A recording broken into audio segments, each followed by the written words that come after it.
Hi hello నమస్తే welcome to our channel. ఈ రోజు మన స్టూడియోలో రెడీగా ఉన్నారు సుశ్రుత ఆయుర్వేద హాస్పిటల్ డాక్టర్ జీవి పూర్ణచంద్ గారు. డాక్టర్ గారితో మాట్లాడదాం. నమస్తే డాక్టర్ గారు. నమస్తే అమ్మా.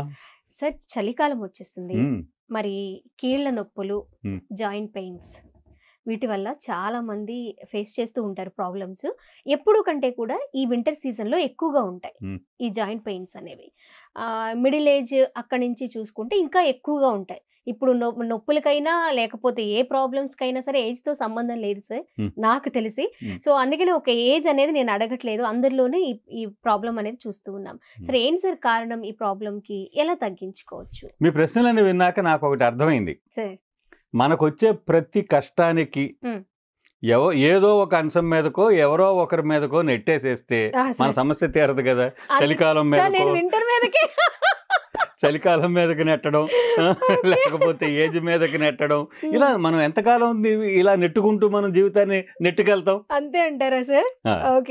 ఇందులో నొప్పి వచ్చింది అన్న మాట అబద్ధము, నొప్పి తెచ్చుకున్నాను అనే మాట నిజము. ఒకే ఒక్క విషయం చెప్తానమ్మా. ఎవరికైతే బలమైన జీర్ణశక్తి ఉంటుందో, అదేదో మాయాబజార్ సినిమాలో పర్వతాలు పలహారం చేసి వచ్చావా అంటాడు. పర్వతాలు పలహారం చెయ్యగల జీర్ణశక్తి కలిగిన వారికి కీళ్ల నొప్పులు రావు. ఏం చెప్తుంది ఆయుర్వేదం? ఏం చెప్తుందంటే మోడర్న్ సైన్స్ కూడా టాక్సిన్సే కారణం అని చెప్తోంది. ఇవి మనం ప్రధానంగా ఏమిటంటే ఆస్టియో ఆర్థరైటిస్, రొమటాయిడ్ ఆర్థరైటిస్ ప్రధానమైనటువంటి సమస్యలు. బర్సైటిస్, అంటే ఇంకా కొన్ని ఉన్నాయనుకోండి. సో ప్రధానంగా మనం రొమటాయిడ్ ఆర్థరైటిస్, ఆస్టియో ఆర్థరైటిస్, రెండు ఎముకలు కలిసేటువంటి చోటుని జాయింట్ అంటాం మనం. ఇప్పుడు ఈ కణుపు ఉందనుకోని, ఈ కణుపు ఒక జాయింటే కదా, ఇదొక ఎముక ఇదొక ఎముక. ఈ రెండు ఎముకల్ని దగ్గరికి లాగిపెట్టి ఉంచేందుకోసం లిగమెంట్స్, టెండాన్స్, మాంసకండరపు భాగాలు ఇవన్నీ కూడా ఉంటాయి. ఇవన్నీ కూడా పటిష్టంగా ఉంటేనే ఈ మూవ్మెంట్ అనేది మన మన చేతుల్లో ఉంటుంది. మనకి ఎవరికైతే జీర్ణశక్తి బలంగా లేదో అప్పుడు మన ఆహారం ద్వారా కడుపులోకి వెళ్ళినటువంటి అనేక విష లక్షణాలు, విష పదార్థాలు, ఇవన్నీ కూడా మలాలు. ఈ మలాలన్నీ కూడా ఏమవ్వాలి? బయటికి పోవాలి, విసర్జించబడాలి మలాలు కదా.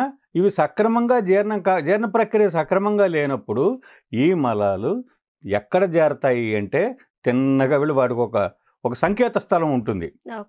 దొంగల ముఠాలు ఎక్కడుంటారో గుహల్లో, మన పాత సినిమాలో గుహల్లో చూపిస్తారే, అలాగా ఈ మలాలన్నీ కూడాను ఈ టాక్సిన్స్ అనే విష లక్షణాలు లేకపోతే విషపు అంశాలు ఇవి ఎక్కడ చేరతాయి అంటే జాయింట్స్ మధ్య చేరతాయి.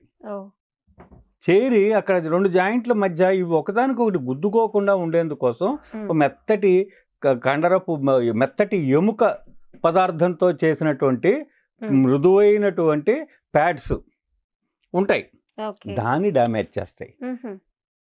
అర్థమైందండి? ఇప్పుడు మోకాలు ఉందనుకోండి, మోకాలు మొత్తం మనకి కింద రెండు ఎముకలు, పైన ఒక ఎముక, మధ్యలో మోకాటి చెప్ప, మొత్తం 4 ఎముకల సముదాయం అది.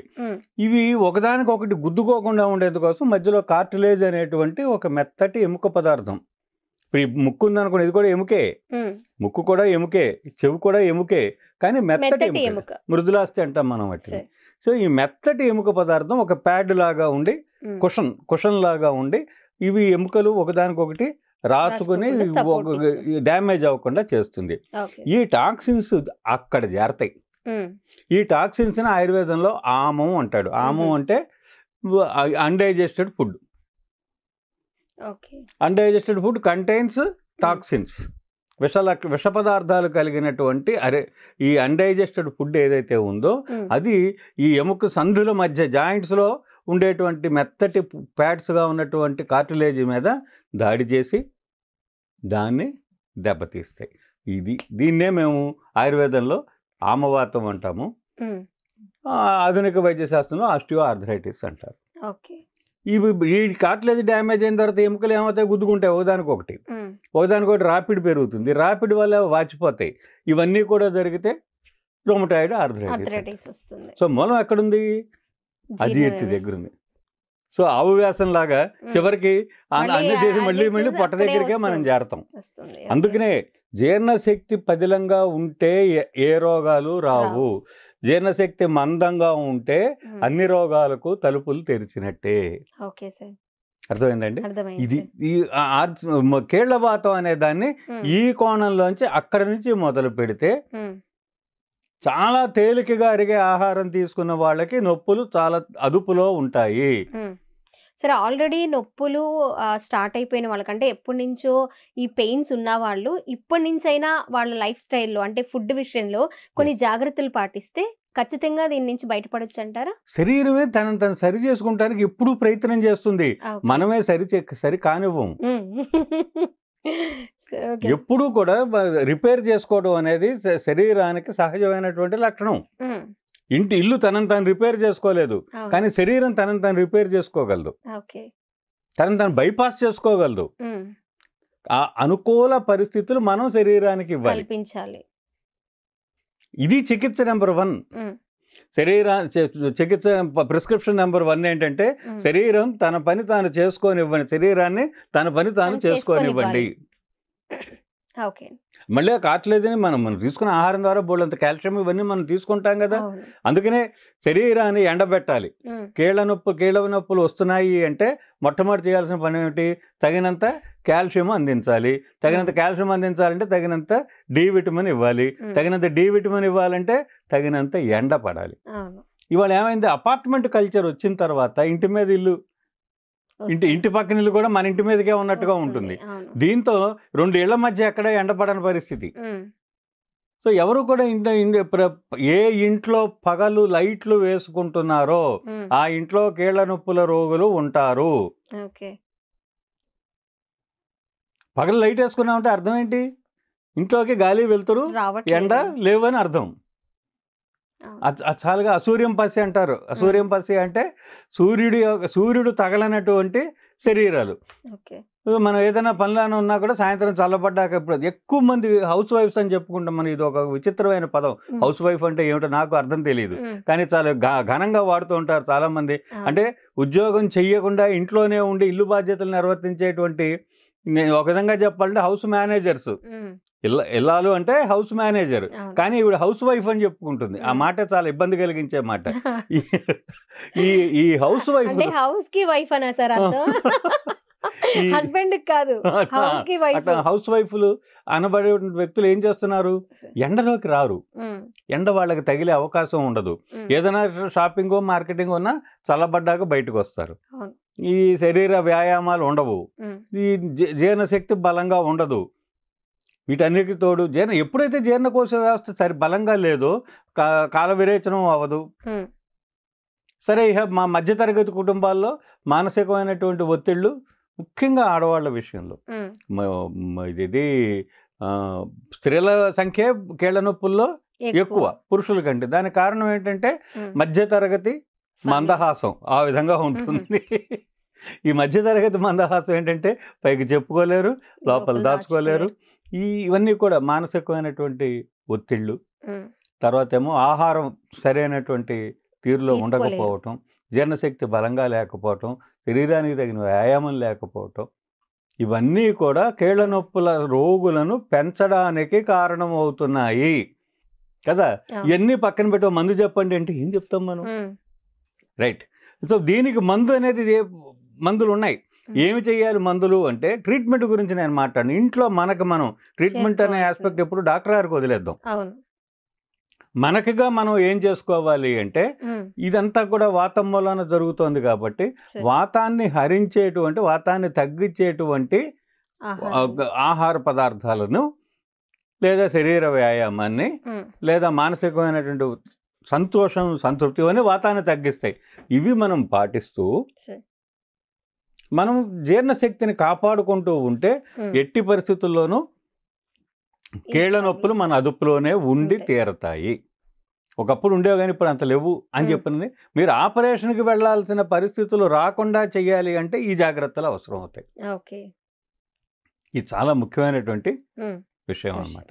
సో ఇప్పుడు మనం చేయవలసింది ఏమిటంటే, ఫస్ట్ మనకి తేలికగా ఆహారం జీర్ణం అయ్యేలాగా చేసేందుకోసం మొట్టమొదటి చెప్పాను నేను, అన్నీ చాలా తేలికగా అరిగే ఫుడ్సే తీసుకోండి. Hard foods, hardly digestible foods వద్దు. చాలా తేలికగా అరిగిపోయే ఆహార పదార్థాలు తీసుకోండి. Point number 1. పాయింట్ నెంబర్ 2, వాము 1, శొంఠి 1, అల్లం 1. ఈ 3 కూడా మనకి జీర్ణశక్తిని పెంపు చేసేటువంటి విషయాలు. అయితే ఇవాళ ఇడ్లీ చట్నీ దగ్గర నుంచి మొదలుపెట్టి అన్నిట్లోనూ అల్లం వెల్లుల్లి పేస్ట్ విపరీతంగా గుప్పిచ్చేస్తున్నారు. అల్లము వాతాన్ని తగ్గిస్తుంది, వెల్లుల్లి వాతాన్ని తగ్గిస్తుంది. కానీ ఈ అల్లం వెల్లుల్లి పేస్ట్ అన్నిట్లోనూ విపరీతంగా గుప్పించడం వలన మోతాదు పెరిగి ఓవర్ డోస్ అవుతుంది. ఓకే. దాన్ని తగ్గిస్తే అల్లం మనకి బాగా మేలు చేస్తుంది, వెల్లుల్లి కూడా మేలు చేస్తుంది. తర్వాత బరువు తగ్గమనేది ఒక చెప్పదగినటువంటి సూచన. కానీ సన్నగా బక్కగా గాలి వస్తే పడిపోయే వాళ్ళకి కూడా కీళ్ళ నొప్పులు ఉన్నాయి. కాబట్టి బరువు తగ్గడం అనేది లావుగా ఉన్న వారికి మాత్రమే సూచించేది, కానీ మనుషులందరికీ చెప్పేటువంటి సూచన కాదు. అలాగే డైరీ ప్రోడక్ట్స్ మానేయండి. అసలు మనుషులందరూ పాలు, పెరుగు, మజ్జిగ తీసుకోవడమే ఒక తప్పు అన్నట్టుగా ప్రచారం చేస్తున్నారు. ఇవన్నీ కూడా మనకు అపోహలకు దారి తీసేటువంటి తప్పుడు ప్రచారం. గట్టిగా చెప్పాలి అంటే, హాయిగా వాతం తగ్గాలి అంటే నెయ్యి, వెన్న చక్కగా తినాలి. తగినంత వ్యాయామం చేసుకోండి. వ్యాయామం పెంచండి అని చెప్పకుండా నెయ్యి మానేయమని చెప్పడం వల్ల నెయ్యి, నూనె అంటే కొద్దిపాటి వాళ్ళు అడిగే క్వశ్చన్ కూడా అదే కదా సార్. ఈజీగా తగ్గిపోవాలి, ఎక్సర్సైజ్ చేయకూడదు, డైట్ చేయకూడదు, బాడీకి ఎలాంటి కష్టం రాకూడదు, ఎలా? సో మీరు ఏది చూస్తే మనం చెప్పలేని పరిస్థితి అనమాట. అందుకనే నేనేం చెప్తున్నానంటే, నెయ్యి వెన్న చక్కగా వాడుకోండి. నెయ్యి వెన్న లేనటువంటి భోజనాన్ని రోక్ష భోజనం అంటాం. రఫ్గా ఉంటుంది, అది స్మూత్గా ఉండదు. దాంట్లో ఆ స్మూత్నెస్ వస్తే గానీ అది జీర్ణం కాదనమాట. సో ఆ స్మూత్నెస్ దానికి ఇవ్వాలంటే నెయ్యి వెన్న చక్కగా తీసుకోండి. ఓకే, తీసుకుంటే ఆహారం తేలికగా అరిగేటువంటి స్వభావాన్ని కలుగుతుంది. తగినంత వ్యాయామం చేయండి. ఏ జాయింట్ పట్టేస్తుందో ఆ జాయింట్కి మూవ్మెంట్ కనుక ఇస్తే లూబ్రికేషన్ పెరుగుతుంది. అదేమవుతుందంటే, ఇప్పుడు ఈ చెయ్యి ఇక్కడ నొప్పి ఉంది అనుకోండి, ఇటాగా పెట్టి కూర్చున్నాం అనుకోండి, ఆ తర్వాత ఈ చేతిని మళ్ళీ మనం మామూలు స్వాధీనంలోకి తేవాలి అంటే 1 నెల రోజులు దీన్ని బాగా మృదువుగా దీన్ని సరి చేస్తే తప్ప అవదు. ఎక్కువ బాగా నొప్పులు రావడానికి కారణం అదే. ఇప్పుడు కంప్యూటర్ దగ్గర కూర్చునే వాళ్ళు ఉంటారు, లేదా షాపుల్లో కూర్చునే వాళ్ళు ఉంటారు, ఆఫీసుల్లో కూర్చునే వాళ్ళు ఉంటారు. అంటే ఈ 4 అంకెలో కూర్చోవడం, ఎంతసేపు అదే పొజిషను. ఈ అదే పొజిషన్లో ఉండిపోవటం వలన ఏమవుతున్నాయంటే జాయింట్లు ఇంకొక కోణంలో కదలని పరిస్థితి వస్తాయి. అందుకనే తగిన వ్యాయామం. దేనికి వ్యాయామం అంటే, ఏ జాయింట్లను అయితే మనం సరిగా కదల్చటం లేదో ఆ జాయింట్లకు కనుక మనం విడిగా వ్యాయామం కనుక ఇస్తే ఈ బిగుసుకుపోవడం అనేటువంటిది ఉండకుండా ఉంటుంది. సో పొద్దున్నే మొదటేంటే అల్లం వెల్లుల్లి పేస్ట్ వాడకాన్ని సాధ్యమైనంత తగ్గించండి. అది అంత మంచిది ఆహారం కాదు. శాకాహారంలో అల్లం వెల్లుల్లి పేస్ట్ ఎందుకండి? మాంసాహారంలో అల్లం వెల్లుల్లి కలిపామంటే అదేదో మాంసపు నీచు వాసన పోవడానికి కలిపారంటే అర్థం ఉంది. శాకాహారానికి ఎందుకు? అందుకని అల్లం వెల్లుల్లి పేస్ట్ని లిమిట్ చేసి పర్టికులర్గా వెల్లుల్లిని కనుక మనం విడిగా తీసుకున్నట్లయితే మనకు మేలు చేస్తాయి. ఒక మనిషికి 2 రెబ్బల కంటే ఎక్కువ వెల్లుల్లి లోపలికి వెళ్ళకూడదు. 1 అంగుళం ముక్క కంటే అల్లం ఎక్కువ కడుపులోకి వెళ్ళకూడదు. అంతగా లిమిట్ చేసుకుంటే రోజు మీరు ఏం వాడుకున్నా మాకు అభ్యంతరం లేదు. రెండోది, పొద్దున్నే మొట్టమొదటి నిద్రలేస్తూనే 4 గ్లాసులు మజ్జిగ రాత్రి చిలికేసేసి, ఒక గ్లాసు పెరుగు, 3 గ్లాసులు నీళ్లు కలిపి చిలికేసి మూతపెట్టి బయటే ఉంచి, పొద్దున్నే దాంట్లో ఒక చెంచాడు అల్లం ముద్ద కనుక కలుపుకొని, లేదా ధనియాల పొడి, జీలకర్ర పొడి, సొంటి పొడి, ఈ 3 కలిపిన పౌడరు, ధనియాలు, జీలకర్ర, సొంటి పౌడర్ 3 కలిపిన పొడి. సొంటికి ఎనాల్జెసిక్ యాక్టివిటీ ఉంది, వాపుని తగ్గించే గుణం ఉంది, నొప్పిని తగ్గించే గుణం ఉంది. అందుకని కీళ్ళ నొప్పులు ఉన్న వాళ్ళు తప్పనిసరిగా సొంటిని వాడుకోవాలి. సో సొంటి పొడి కాస్త మజ్జిగలో, ధనియాలు, జీలకర్ర, సొంటి పొడి కనుక మజ్జిగలో వేసుకుని రోజు పొద్దున్నే ఖాళీ కడుపు మీద తాగితే వాతం మన అదుపులో ఉంటుంది, జీర్ణశక్తి పెరుగుతుంది. ఎంతసేపు చెప్పినా కూడా జీర్ణశక్తిని పెంచుకోండి. జీర్ణశక్తి పెంచుకుంటే కీళ్ళ నొప్పులు తగ్గుతాయి, అదుపులోకి వస్తాయి అనేటువంటిది దీంట్లో చాలా ముఖ్యమైనటువంటిది. తర్వాత దశమూలాలనే ఆయుర్వేదంలో చాలా ఫేమస్. ఈవెన్ దశమూలారిష్ట పేరుతో మందు కూడా దొరుకుతుంది. కీళ్ళ నొప్పులతో బాధపడే వాళ్ళు దశమూలారిష్ట, యోగరాజ గుగ్గులు, ఈ 2 మందులు తప్పనిసరిగా. అవి యోగరాజ గుగ్గులు మన శరీరాన్ని వృద్ధిపరిచేటువంటి, అంటే శరీరాన్ని పోషించేటువంటి ద్రవ్యం అనమాట. వీటిని మేము రసాయనాలు అంటాం. రసాయనాలు అంటే శరీరంలో ఉండే రక్త మాంసాది ధాతువులు అన్నీ కూడా పెరిగేలాగా చేసేటువంటి గుణం కలిగినటువంటి వాటిని రసాయనాలు అంటాం. కెమికల్స్ అని కాదు. ఆయుర్వేదంలో రసాయనము అంటే ఇది రసరక్త మాంసాది ధాతువులన్నిటినీ కూడా పెంచేది అని అర్థం. ఈ యోగరాజు గుగ్గులు అటువంటి రసాయనం. సో దశమూలారిష్ట యోగరాజు గుగ్గులు అనే మందులు రోజు గనక డాక్టర్ గారి సూచన మీద, సలహా మీద వాడుకుంటూ ఉంటే ఈ నొప్పులు మనకి అదుపులో ఉంటాయి. మానసికమైన ప్రశాంతతను ఉంటూ, తగినంత వ్యాయామం ఇస్తూ, చాలినంత ఎండని ఇస్తూ ఉంటే మనం కెళనొప్పుల్లోంచి తేలికగానే బయటపడే అవకాశాలు ఉంటాయి. ఇప్పుడు మందులు పనిచేస్తాయి. మీరు ఎండలో కూర్చోకుండా, ఎండ తగలకుండా డి విటమిన్ ఎంత మింగితే మాత్రం ప్రయోజనం ఏం లేదు. ఓకే డాక్టర్ గారు. ఇప్పుడు ఈ కాళ్ళు తిమ్ముర్లు, చేతి తిమ్ముర్లు ఉంటాయి, లాగేస్తున్నట్లు ఉంటాయి, నిద్ర పట్టదు, అది కూడా దీనికి సంబంధించి ఖచ్చితంగా ఉంటుంది. వాటిలన్నిటికీ కూడా వాతపు లక్షణాలు ఇవన్నీను. ఈ వాతాన్ని మనం అదుపు చేసుకుంటే ఇట్లాంటివన్నీ ఆటోమేటిక్గా పోతాయి.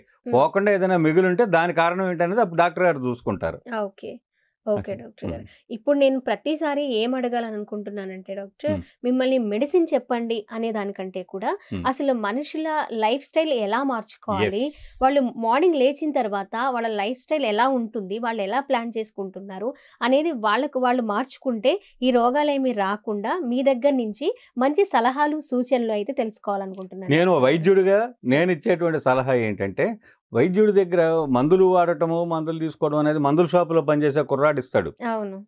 పెద్ద మందులు ఇవ్వడం అనేది పెద్ద సమస్య ఏం కాదు. అంటే అలాగని అన్ని వైద్యాలు అలా ఉంటాయని కాదు.